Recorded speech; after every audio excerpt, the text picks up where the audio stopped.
নমস্কাৰ ছাত্ৰ ছাত্ৰীসকল আজিৰ ভিডিঅ'টিত আমি তোমালোকৰ পঞ্চম শ্ৰেণীৰ গণিত বিষয়ৰ প্ৰথম পাঠ সংখ্যা আৰু প্ৰক্ৰিয়া পাঠটোৰ 4 নম্বৰ পৃষ্ঠাত থকা কিছু কথা আলোচনা কৰিম।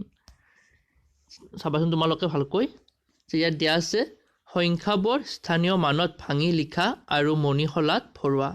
যে আমাৰ ইয়াত কিছুমান আমাক সংখ্যা দিব, সেই সংখ্যাবোৰ আমি স্থানীয় মান অনুসাৰে ভাঙি লিখিম আৰু ভাঙি লিখি উঠি আমি সেইবোৰ মণিশলাত ভৰাব লাগিব। প্ৰথমটো চোৱা, এই নম্বৰটো দিয়া আছে আমাক 205। এই 205টো প্ৰথমে আমি স্থানীয় মান অনুসাৰে ভাঙি লিখিম।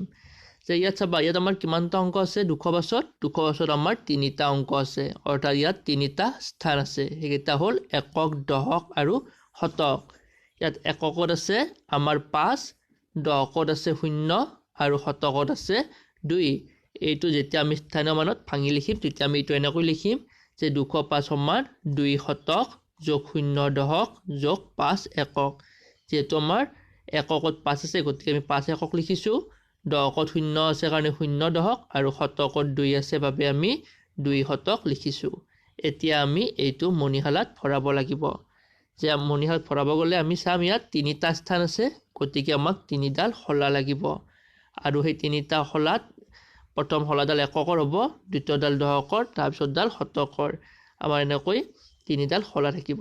এতিয়া আমাৰ যেতিয়া আমি স্থানত ভাঙি লিখিছিলোঁ তেতিয়া কি পাইছিলোঁ, আমি 2 শতক পাইছিলোঁ। গতিকে আমাৰ যোনডাল শতকৰ শলা আছে বাওঁফালৰ, সেই শলাটো প্ৰথমে আমি 2টা মণি ভৰাম। এটা মণি, 2টা মণি, আমি 2টা মণি ভৰালোঁ। নেক্সট আমাৰ দশকত আমাৰ 0 আছে, গতিকে আমি দশকত আমি একো কৰিব নালাগে।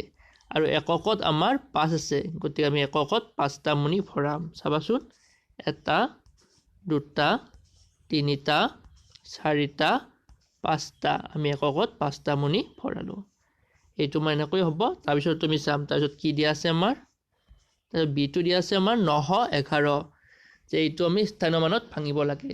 ইয়াতো আমাৰ 3টা স্থান দিয়া আছে, আমাৰ এককত 1 আছে, দশকতো 1 আছে আৰু শতকত 9 আছে। গতিকে এইটো আমি যেতিয়া স্থানত ভাঙি লিখোঁ তেতিয়া আমি এইটো এনেকৈ লিখিম যে 911 সমান 9 শতক যোগ 1 দশক যোগ 1 একক। যে আমাৰ শতকত 9 আছিল বাবে 9 শতক লিখিছোঁ, এককত দশকত 1 আছিল 1 দশক আৰু এককতো 1 আছিল 1 একক। এতিয়া আমি এইটো মণিমালাত ধুনীয়াকৈ দেখাম।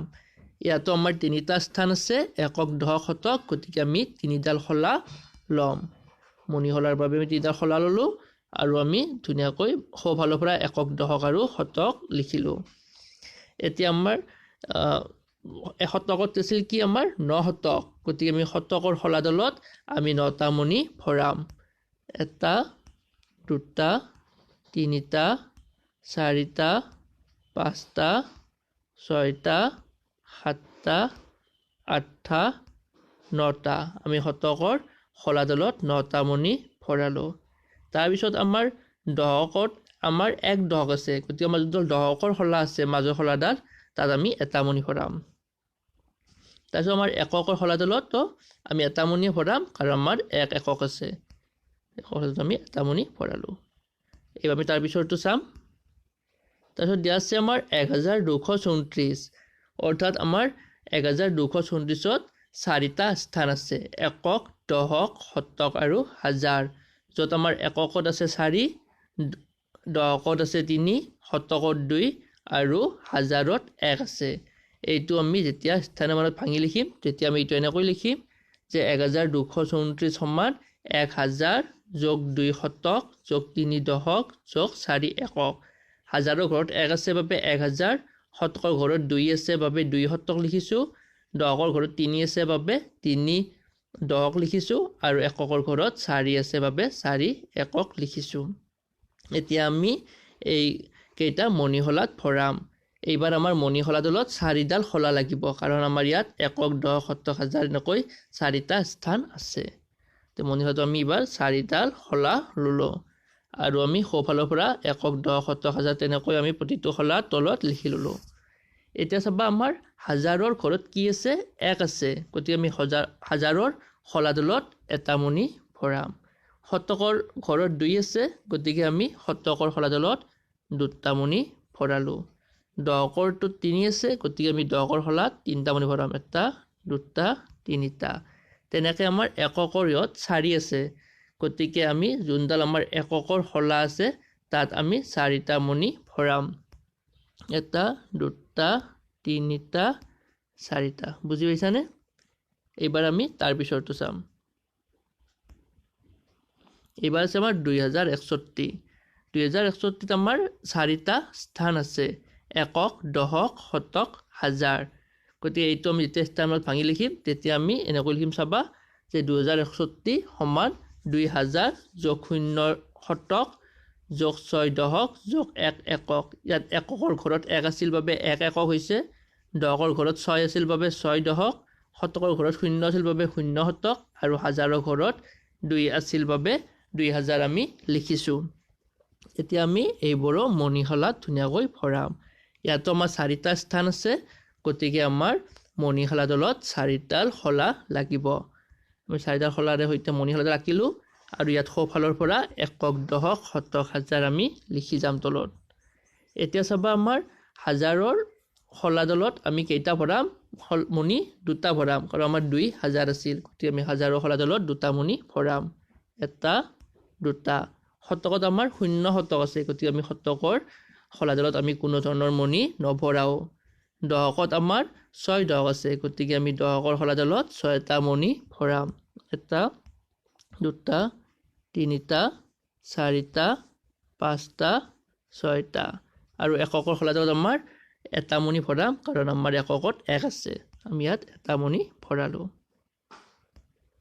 আমি এবাৰ ই নম্বৰটো চাও ই নম্বৰটো দিয়া আছে আমাৰ 7009 ইয়াতো আমাৰ 4টা স্থান আছে যত আমাৰ এককত আছে 9 দশক আৰু শতক আমাৰ দুটা ঘৰতে 00 আছে আৰু হাজাৰত আছে 7 এইটো আমি এতিয়া স্থানমান অনুসাৰে ভাঙি লিখিম 7009 লিখি আমি 7000 যোগ 0 শতক যোগ 0 দশক যোগ 9 একক হাজাৰৰ ঘৰত 7 আছে বাবে আমি লিখিছো 7000 শতকত 0 আছে 0 শতক দশকত 0 আছে 0 দশক আৰু এককত 9 আছে বাবে 9 একক লিখিছো এতিয়া আমি এইটো মণিশালাত ভৰাম ইয়াতো আমাৰ 4টা স্থান আছিল বাবে মণিশালা দলত 4ডাল শলা আমি লৈছো আৰু ইয়াত আমি এককৰ পৰা হাজাৰলৈকে প্ৰত্যেকটো শলাত নাম দিছো এতিয়া চাবা আমাৰ হাজাৰৰ ঘৰত আছিল 7000 পাইছিলো গতিকে আমি হাজাৰত শলা দলত 7টা মণি ভৰাম এটা দুটা তিনিটা 4টা 5টা 6টা 7টা আমি হাজাৰৰ শলাডালত আমি 7টা মণি ভৰালো শতকত আমাৰ 0 আছে গতিকে আমি শতকৰ শলাডালত কোনো ধৰণৰ মণি নভৰাও দশকতো আমাৰ 0 আছে গতিকে দশকৰ শলাডালতো আমি কোনো মণি নভৰাও আৰু এককৰ আমাৰ 9 আছে গতিকে আমি এককৰ শলাডালত 9টা মণি ভৰাম ভৰালে চাবা কি হ'ব এটা দুটা তিনিটা 4টা 5টা 6টা 7টা 8টা 9টা এনেকৈ আমি এককৰ শলাডালত 9টা মণি ভৰালো তাৰপিছত আমাৰ এফটো দিয়া আছে 9999 আৰু এইটো মই তোমালোকক হোমৱৰ্ক হিচাপে দিলো তোমালোকে এইটো ধুনীয়াকৈ নিজে বহিত কৰি ল'বা